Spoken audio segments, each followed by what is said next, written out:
in a deep, deep sleep when suddenly I began to hear a voice in my head. I must be dreaming, but it sounds so real. I opened my eyes. I could still hear the voice, so I definitely wasn't dreaming. Hello? Hello? Are you there? Who's that? I'm your pillow. But before I go on, make sure you like and subscribe and hit that notification bell if you want to be able to talk to your pillow just like I do.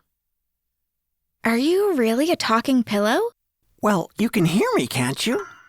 Yes, I can hear you. But how can a pillow talk? It's impossible. I'm an Area 51 experiment, but I managed to escape, and I made it to your bedroom. Wow, I feel quite honored that you chose me. You won't tell anyone that I can speak, will you? No, of course I won't say anything. You can trust me. I knew I picked the right girl to live with. I stayed up all night talking to my pillow. We laughed and laughed. We had so much in common. I'd never gotten on so well with anyone like I did with my pillow. My parents weren't that impressed, though. Every night I would lay there chatting with my pillow. My parents obviously thought I was playing video games or watching movies or something. They were always yelling at me. Tracy, it's time for bed. Stop playing your game now. But I kept on chatting away to my pillow. I really felt like we were buddies. I could tell my pillow anything, and it would always have my back. But staying awake all night talking began to take its toll on me. The lack of sleep made me lose my concentration at school. My grades started falling, and it wasn't long before the principal called my parents into school. We're getting concerned about Tracy. Is something going on at home? No, everything is fine. I mean, she does stay up late watching movies and stuff. We've told her she needs to get a good night's sleep, but she doesn't seem to listen. Well, obviously something is wrong. She has dark circles under her eyes, and the other afternoon she fell asleep in class. My parents were shocked to hear that. We had no idea it was that bad. Don't worry, we will sort this out. After my parents' meeting with the principal, they came to a decision. We are going to send you away to a boarding school. We think that the discipline there will be good for you. But I don't want to go away to school. It's for your own good, Tracy. You stay up all night. You don't listen to us when we tell you to stop playing video games. Now it's having an effect on your schoolwork. It didn't matter how much I pleaded with my parents. They had made up their minds. There was nothing I could say or do to change it. Even though I felt really sad, I finally agreed to go under one condition. I will go as long as I can bring my pillow with me. Oh, there's no need for that. The boarding school will provide all the bed linen you'll need. But I don't want their pillow. I want my own. Don't be silly, Tracy. It's only a pillow. If I can't take my own pillow, then I'm not going anywhere. I burst into tears at that point. Oh, okay. If it really means that much to you, you can take your own pillow. I could tell that my parents were a bit weirded out by me insisting on taking my pillow, but I didn't care.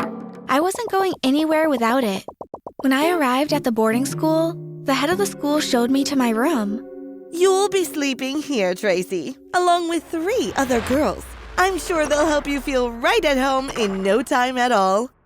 I looked at the other 3 girls that were in the room. They didn't look like a very friendly bunch of kids, so I didn't bother trying to get to know any of them. I just kept to myself. Anyway, I had my pillow to talk to, so I didn't need anyone else. That night, I lay in bed chatting to my pillow. I hate it here. Don't worry, you've got me to talk to. I know. Thank goodness for that. I don't know what I would do if I didn't have you. I could tell that the other girls thought I was a bit strange. I kept on catching them giving me weird looks. Once, I was standing outside my room when I heard my name being mentioned. That Tracy? Sure is a weird one. I know. Did you hear her last night? She was talking to herself all night. I reckon she's a bit crazy, you know? She probably ought to see a doctor or someone. Of course, as soon as I went into the room, they all stopped their conversation. Oh, hi, Tracy. Didn't see you there. I just ignored them and went and laid on my bed. I don't care what they think about me. They can't do anything to hurt me. I never expected that the girls would follow through with what they had said, but I underestimated them. The following afternoon, I got a note to tell me that the head of the school wanted to see me. I went to her office and knocked on the door. Come in. You wanted to see me? Oh, yes, Tracy. Come in. Sit down, please. I sat down in front of the head. It has been brought to our attention that you have been talking in your sleep. I didn't say anything, but inside I was seething at my roommates for telling the head about me. I listened as she carried on speaking. Well, I think it might be a good idea for you to have a meeting with our therapist. Maybe she can help you with whatever might be troubling you. I'm okay. I don't have any problems. But you are talking to imaginary people. That's not normal, Tracy. I really think you would benefit from some therapy. It's nothing to be embarrassed or ashamed about. I didn't really have much choice but to go along with it, so I agreed to meet with the therapist that afternoon. The therapist asked me lots of questions. Did I have anything I was worried about? Was I lonely? Was I sad? Did I miss my parents? Etc., etc. After I had finished answering all of her questions, she looked confused. Well, you really are a mystery, Tracy. You're definitely not crazy. You answered all my questions perfectly. So, why are you talking to imaginary people in your sleep? I couldn't tell her that I was talking to my pillow. I was worried that it would be taken away from me and given back to Area 51. So instead I just said, I like talking to my imaginary friend. Well, it turned out that wasn't a very good thing to have said, because the following day, the school sent me off to a mental hospital. I tried to convince them that I didn't need to go to the hospital, but they wouldn't listen to me. Come on, Tracy. It's going to be the best place for you. They will be able to help you there. But I don't need any help. I'm fine. The head grabbed me by the arm and started pulling me out of my room. Let go of me. What are you doing? Come on, Tracy. It's for your own good. I tried to pull my arm away from the head, but she was too strong for me. When I realized that I wasn't going to be able to stop her, I quickly picked up my pillow and tucked it under my arm. It was awful at the mental hospital. Everyone was so mean to me. The other patients were really crazy, and I knew that if I stayed there for very long, then I would go crazy too. The only thing that kept me sane was talking to my pillow. This place is nuts. I can't believe they have sent me here. I know. You can't stay here. You have to find a way out. But they've locked me in here. There's no way to escape. You've got to find a way. Don't worry. I will help you to come up with a plan. I spent the whole night talking it through with my pillow. Eventually, we came up with an idea. We decided that the following morning, when they came to give me my breakfast, I would make a run for it. 5 minutes before they were due to bring my breakfast, I tucked my pillow under my arm and waited behind the door. As soon as the door opened, I made a run for it. I knocked the breakfast tray and the girl carrying it onto the floor and pushed past her. I ran and ran as fast as I could, out of the building and down the street. I didn't stop running until I was miles away from the hospital. Eventually, I ran out of breath and had to stop to take a rest.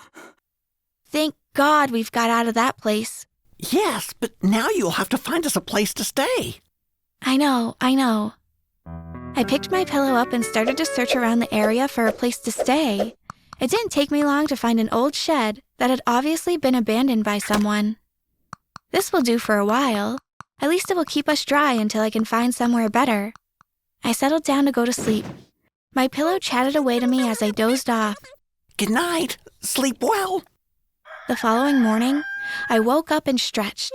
The shed had been a good place for one night, but I needed to find some food and somewhere better to sleep.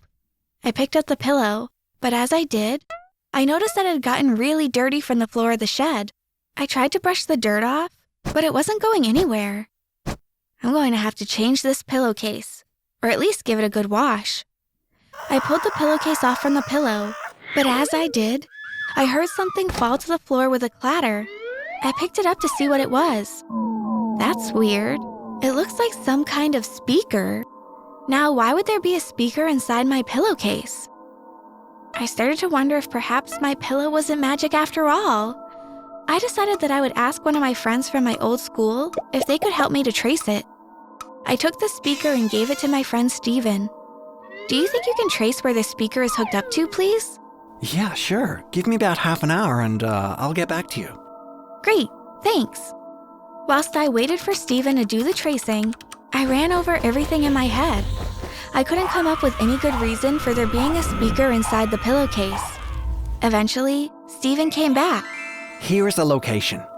He handed me a piece of paper with an address written on it. I recognized the street name. It wasn't that far away, so I decided I would go straight there. When I got there, I saw an ordinary-looking house. I knocked on the door and waited. After a few seconds, the door opened and a boy about my age stood there. Hello, can I help you? My mouth fell open when I heard the voice. I would recognize that voice anywhere. It was the voice of my magic pillow. It's you. You're the voice of my pillow, aren't you? The boy looked at me in shock. He hesitated for a second, but then he spoke. Yes, it is me. But why would you do something like that? It started off as a harmless prank. I thought it'd be fun to talk to people through their pillows. How did you get the speaker into the pillows? I would go into random stores and sneak my speakers into pillows, hoping that someone would come along and buy one. Most people found the speaker right away and threw it away. But you started talking back to me. But why did you carry it on? Because I felt like we had a good friendship. I felt like I really knew you. Do you think we can still be friends? You're joking, right? No, I'm not joking. I really like chatting with you. I thought we got on really well. You convinced me that I had a magic pillow. What kind of person does that to someone? But we're past that now. Since you know that it was me talking to you, surely we can still be friends. I'm not going to waste another second of my time talking to you. I threw the speaker at him and stormed off. I was so annoyed with myself for wasting so much of my life talking to some prankster. Why didn't I listen to my parents when they told me to stop talking every night? If I had done that, I would never have had to go to boarding school. But there's no point beating myself up about my mistake. The important thing is to learn from it. At least now I know the next time a talking object approaches me, I'll be throwing it in the trash.